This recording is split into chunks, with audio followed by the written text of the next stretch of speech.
So guys, welcome back to another video. This is a reaction to why the US South is insanely religious. I've done reactions to the South in general and like learnt the culture and like seeing the food. I guess culture, for food goes into culture to a degree. But I feel like the US South is the part of the US that I've most likely done most reactions at this point, because it is such a unique part of the US where things just, it seems to like be its own sort of country within the US. Obviously, all different parts of the US are different, right? Like, it's not to say that that makes New York and California similar, right? Because obviously there's a lot of differences there in many aspects. But the South just sort of seems like a culture of its own, and I guess with that culture leads into the religion, and obviously it is the, like, in terms of the US, I don't know how it compares to New York or California or Ohio, Ohio or wherever, but it is very religious compared to other, I say other states. Obviously, this is a region. This is multiple states. But how this happened, I assume I've done reactions to this before. I can't really put it off the top of my head, but I'm gonna assume it's to do with when the US was first realistically created, or when it first, like, the states first started popping up, and I guess people moved to the South because of the law differences, and then maybe there was a divide with the North and South there. But yeah, we're going to check this out and see and learn about how this became how it is. Links also in the description to my Patreon, where you can see reactions that I can't post to YouTube. But let's check this out. This is a map showing the percentage of adults who are highly religious per state. Looking at it, you'll notice this southern region over here is much more distinct than the rest. In fact, it's so distinct, it even has its own name: the Bible Belt. Protestant Christianity plays a strong role in society here, and church attendance across the denominations is much higher than the nation's average. But why is that? Why is this part of America so much more religious than the rest? I mean, New England was literally founded by Puritans who thought Europe was too godless, and is now the most atheistic region in the Union. So what's happened? Well, to understand this religious flip-flop and the intensity of it in the South, we need to go all the way back to the beginning. And I mean back to the literal founding of the 13 colonies themselves, with the first one being Jamestown, Virginia in 1607. Like with many other European powers at the time, economic reasons were the best way to sum up the motivations for colonization, and the British colonizing North America was no different. So people were sent to live in this area to establish a British settlement here, and since they came from England, where the Church of England, aka the Anglican Church, was the official state religion, the people who made up this region were mostly Anglican. The thing is though, the Church of England at this point in time had only been separated by the Roman Catholic Church and turned into a Protestant Anglican country since 1534. And even then there were some brief restorations of Catholicism, like under the reign of Queen Mary I from 1553 to 1558. So the point I'm trying to make is, even though the Church of England was technically Anglican, there were still many retained elements of Catholicism in it. And this is where the Puritan movement became a thing, because they were a group of people who wanted to purify the church from what they viewed as Catholic practices, and to implement a more rigorous form of worship and church governance. But the thing is, their efforts and beliefs caused tension and persecution, causing them to flee the country and to create a society in the manner they believed God truly intended it to be designed. So from 1620 to 1640, there was a Puritan migration to the New England colonies of British America, with as many as 20,000 of them making the trip over, mostly in families as opposed to isolated individuals, and establishing the now Plymouth colony, the second permanent English colony in America after Jamestown.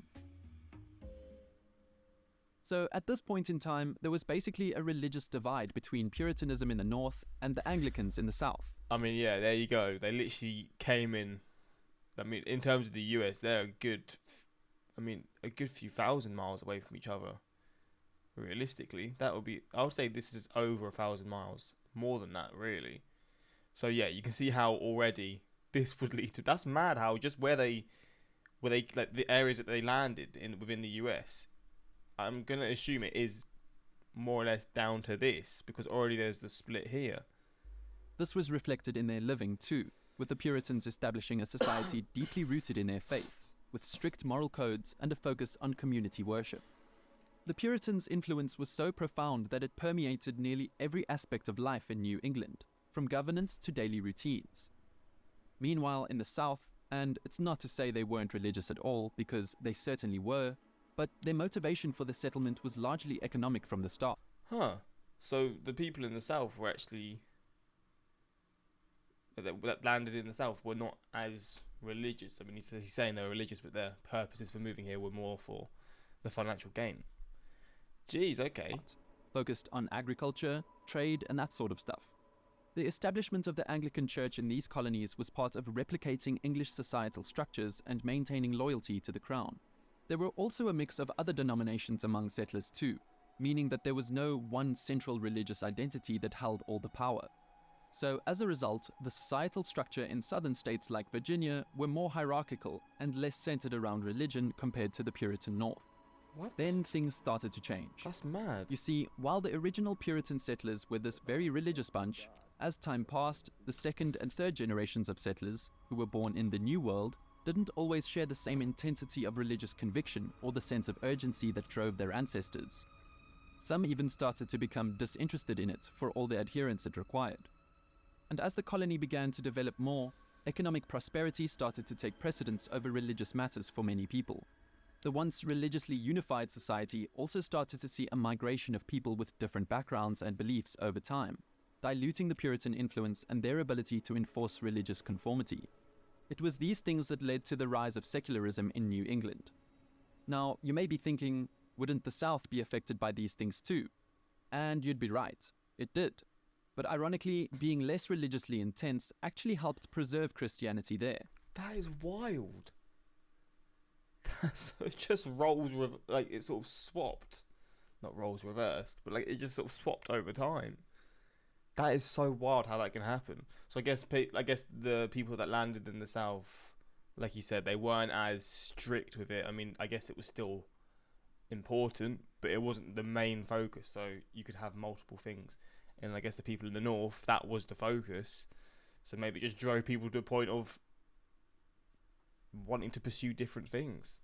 But that's so fascinating how that changed so much. Let me explain. Because the South was less homogeneously religious, it meant that over time evolved a form of Christianity that was more intertwined with everyday life and less rigid than Puritanism, allowing for a more flexible adaptation of religious practices to changing social conditions. This helped sustain its influence, leading religion in the South to become a part of the cultural identity, beyond just theological obedience. Along with this, there was also a geographical factor at play. While both regions started off with agriculture as the main business, the geography and climate of New England is less conducive to large-scale agriculture than those of the South. New England has rocky soil, a relatively rugged terrain, and a shorter growing season, making large-scale farming more challenging. In contrast, the South has more fertile soil and a longer growing season, which supports large plantations. This meant that New England's economy diversified early on. Fishing, shipbuilding, and trade were significant economic activities alongside farming. The region's abundant water power from its rivers was also a key factor in its early industrialization. New England became a center for manufacturing, with industries like textiles and clockmaking growing rapidly from the end of the 18th century. Damn. And this industrial growth spurred urban development as people moved to cities for factory jobs. So, while the South did care about their economy obviously, they were and have been able to maintain a more agricultural focus, having been initially based on cash crops like tobacco, cotton, and rice, which relied heavily on slave labor. Cheap slave labor on vast tracts of land owned by the planter. And this agricultural focus created a much different economic trajectory compared to the North's industrialization, with theirs starting much later, particularly after the Civil War. Obviously, the impact on religion of this was also key. The more rural and agricultural nature of much of the South for a longer period helped maintain a traditional, community-centered way of life, where the church played a significant role, whereas the industrialization, and hence urbanization of the North, led to the growth of public education, which often led to increased exposure to diverse viewpoints and a greater emphasis on secularism. Now, I realize I basically just time jumped from the beginning and development of these 13 colonies to the end of the Civil War. Yeah. But it was also everything that happened between these two time periods that heavily contributed to making the US South much more religious than the North. Simply put, the Great Awakening, a series of religious rivals. Now, The like I Great said before, Awakening. the South was affected by the same things as the North, just to a lesser degree due to the reasons mentioned above. so religion wasn't in a great place across all the colonies. A lot of this was due to the rise of the Age of Enlightenment, an intellectual and philosophical movement that occurred in Europe from the end of the 17th century. Enlightenment thinkers wanted to improve human conditions on Earth rather than concern themselves with religion and the afterlife. These Fair. thinkers valued reason, science, religious freedom, and what they called natural rights: life, liberty, and property. Naturally, the Enlightenment movement made its way across the Atlantic too, to the 13 colonies. In many ways, religion was becoming more formal and less personal during this time, which led to lower church attendance. Churches couldn't keep up with population growth. Christians were feeling complacent with their methods of worship, and some were disillusioned with how wealth and rationalism were dominating culture. The colonies were still deeply religiously divided at this point too, with the Puritans in the north, the Anglicans in the south, and the middle colonies basically a mix of everything, from Quakers to Lutherans to Baptists to Presbyterians, and a few other denominations too. This all set the stage for the First Great Awakening, starting from 1730 to 1755, though some place the beginning of it as early as 1720 and even the end of it as 1770. In response to these trends, ministers influenced by New England Puritanism, Scots-Irish Presbyterianism, and European Pietism began calling for a revival of religion and piety. The blending of these three traditions would produce an evangelical Protestantism that placed greater importance on, quote, seasons of revival, or outpourings of the Holy Spirit, and on converted sinners experiencing God's love personally. This movement, sweeping across the colonies, marked a stark departure from the more reserved religious practices of the past, and it was brought to the forefront by passionate preachers like George Whitefield and Jonathan Edwards. George Whitefield, an English minister, traversed the colonies, captivating immense crowds with his powerful and emotional sermons. He had a unique ability to connect with his audience on a deeply personal level, often moving them to tears or spiritual awakening. Similarly, Jonathan Edwards, a preacher from New England, made a long-lasting, influential impact with his sermon, Sinners in the Hands of an Angry God, emphasizing God's wrath upon believers after death to a very real, horrific, and fiery hell. Edwards' methods of preaching was characterized by vivid imagery and a passionate delivery that appealed directly to the emotions and fears of his listeners. This period of revivalism, driven by such charismatic preaching, was not just about religious teachings. It was an emotional experience that deeply resonated with the masses. Many sources from this time report people falling into trances, being struck down to the ground, or crying uncontrollably. And even though this was at the time during slavery and extreme racism, these preachers made sure to preach to anyone who would listen, breaking the traditional barriers of class and race in religious practice, and of course, spreading their religion widely. Okay. However, this shift towards emotive spirituality was controversial, leading to significant divisions within the religious communities. The awakening gave rise to two distinct groups, the Old Lights and the New Lights. And yes, this all relates to the modern-day divide. But basically, the Old Lights, made up of the Puritans, Baptists, and Presbyterians, rejected the revival movement, saying it wasn't true religion, but rather just a theatrical experience. Meaning the New Lights embraced this revivalist movement. They viewed the emotional experiences and passionate preaching as genuine manifestations of divine power and a necessary revival of true Christian faith. As you might have guessed by now, in the north, the Old Light were strong enough to largely maintain their hold. Meanwhile in the south, the New Light, aka evangelicism, took off like wildfire. The Baptist and Methodist churches became dominant here. In these churches, there was less reliance on religious authority all the way through. While the Old Light churches thought that extensive education was necessary to interpret the Bible correctly, the New Light ones were more inclined to say that its meaning could be understood by anyone. If you were a farmer back then and felt called to preach and could gather a congregation, then you're already a minister. So there were a lot more Baptist preachers than any other denomination. And the South at this time was very rural, so this idea appealed strongly to people who might not have regular access to a church. This, combined with the inclusive message of offering salvation to all regardless of social status and race, resonated deeply in the hierarchical society of the South. These denominations grew rapidly in the South, establishing a strong evangelical presence more fully into the daily lives and identities of people across different social classes.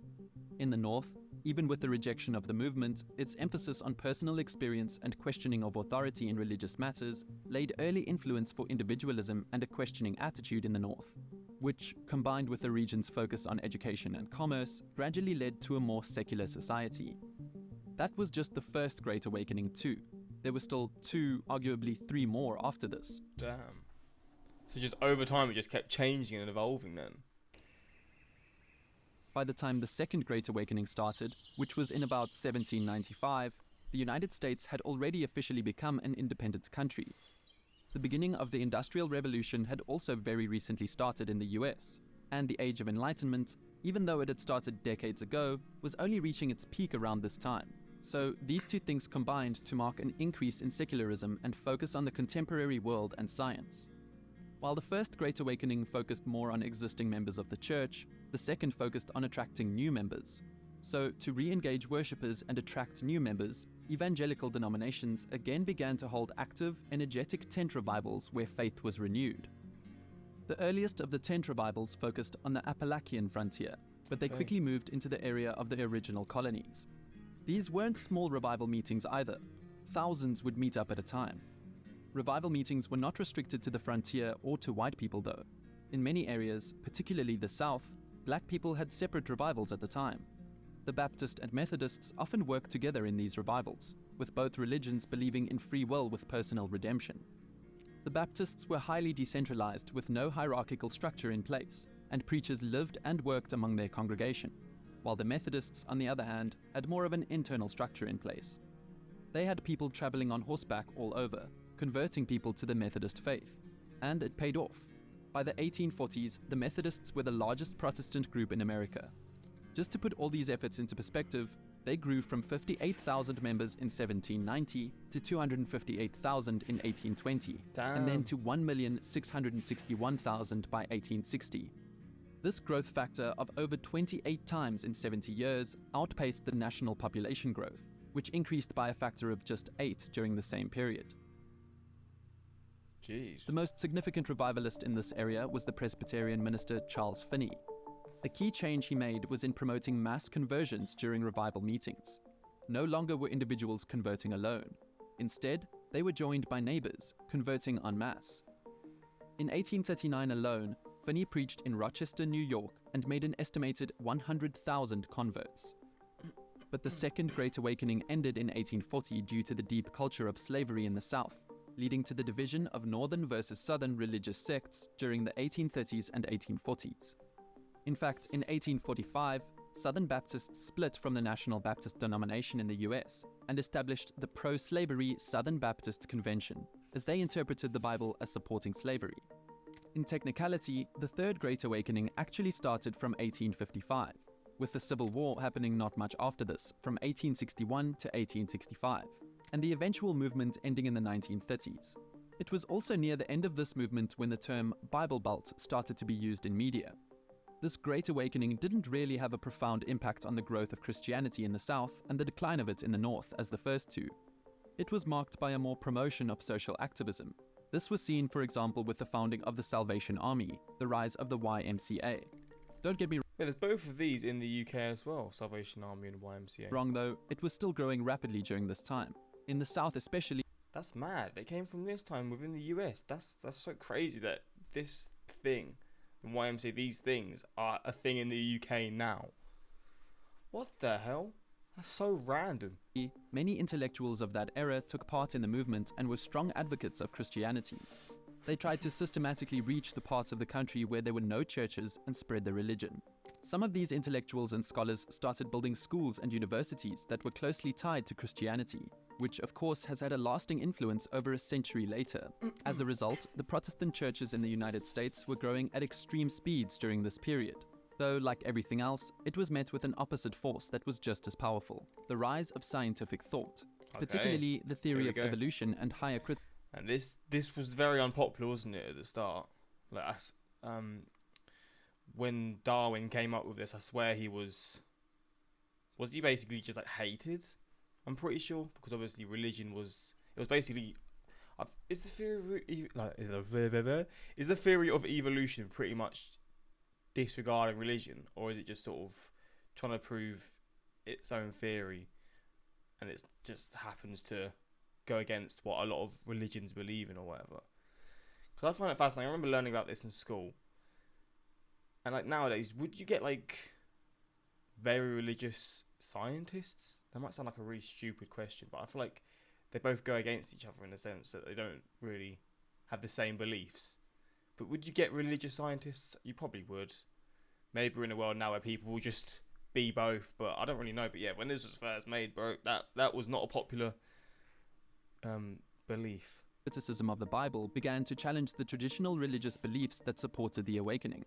With a further rise in industrialization and urbanization everywhere, especially in the South after the Civil War, and a whole world war a couple decades after that, the priorities of religion became slightly more on the back burner.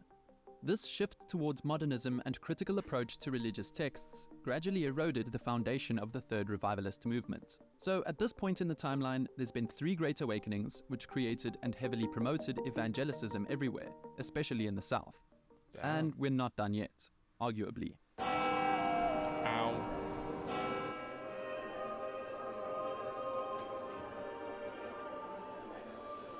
While the concept of a 4th Great Awakening is heavily debated among historians based on if it had an impact equivalent to the first 3 to warrant the same title, what it certainly did do was cement the South as the region of the very religious people in the US. Having started in the beginning of the 1960s till 1980, this timeline lined up with the growth of the radio and television, which, when used for religious broadcasting and evangelism, played a significant role in spreading religious messages and connecting believers. There's even a word for it: televangelism. Keep in mind that farming in the South remained independent far longer than it did for the rest of the country, so small isolated communities got their hands on radios and were connected to a much larger world. Within a single generation of early rural radio, you see the rise of someone like Billy Graham, who is now seen as the evangelist of the 20th century, and arguably the direct link between the controversial 4th Great Awakening to the present day. Being part of the Southern Baptists, he is a big reason it's now the world's largest Baptist denomination, and the largest Protestant and second largest Christian denomination in America. In the Bible Belt, Graham's evangelist crusades reinforced and revitalized evangelical Christian beliefs. His large-scale events and dynamic preaching style focusing on a personal relationship with God resonated deeply with the region's religious culture. His crusades through mass media reached millions, increasing the visibility and appeal of evangelicism.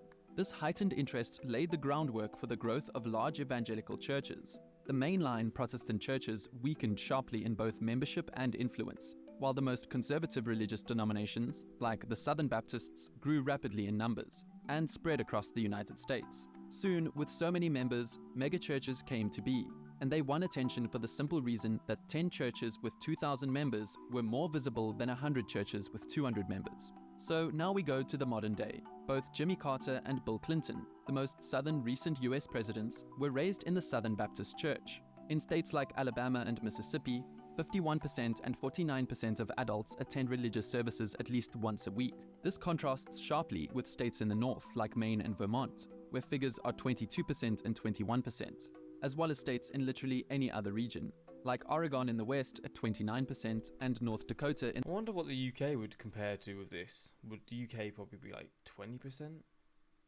I don't think it would be very high at all, but maybe it's just from certain areas that may have a higher percentage and stuff. But I mean, because I didn't grow up in a religious family whatsoever, I can't really relate to it.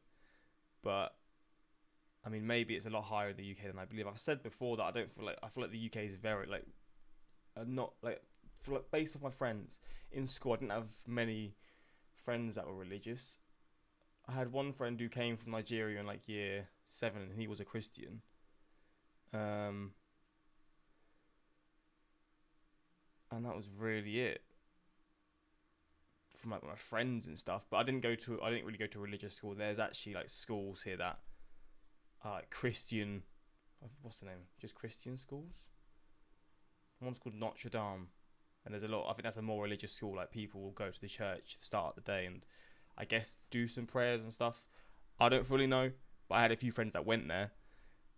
But I mean, I don't know if they're all actually religious or if it's just their parents wanted them to go there. Or if it's even just really, just because it's a school, they just wanted them to go to any school and they got there, I don't really know. But maybe I just didn't have the right friends to really determine that. In the Midwest at 33%. However, there's more hidden factors at play here that I haven't explained yet. Because the North industrialized faster and really didn't have to rely on agriculture as much, they are richer regions. In fact, every region in America is richer than the South. Just look at this map of the poorest states of 2022. You'll see it generally mirrors the Bible Belt. And while this may be because of a variety of things, such as voluntary poverty, lack of education, or lack of opportunities, they are directly related. But the thing is, just like how Christianity has been on decline in the North for a long time, now it's in the entire US as a whole. Oh. And yes, that includes the Bible Belt. Christianity, the largest religion in the United States, experienced a 20th century high of 91% of the total population in 1976. This declined to 73.7% by 2016 and 64% in it dropped like 10% in 6 years. 2022. Ironically, the Southern Baptist churches, which, if you remember, weren't popular in the North, are declining in every region besides New England. That's right, it is literally the only region in the US where South Baptist churches grew. Overall, Jeez. Christianity has been in decline in Are they going to swap around again? What's going on? the US for a number of reasons, with some of them actually mirroring the same reasons that ended the Great Awakenings, such as a rise of rationalism and science, but also because of new factors like America becoming more multicultural and religion starting to get mixed more intensely with politics, which has disillusioned many people, especially the younger generations. An increasing number of Americans now identify as religiously unaffiliated, often referred to as nuns. And no, not those nuns. This group includes atheists, agnostics, and those who describe their religion as nothing in particular. The rise of the nuns reflects a broader trend of disengagement from organized religion.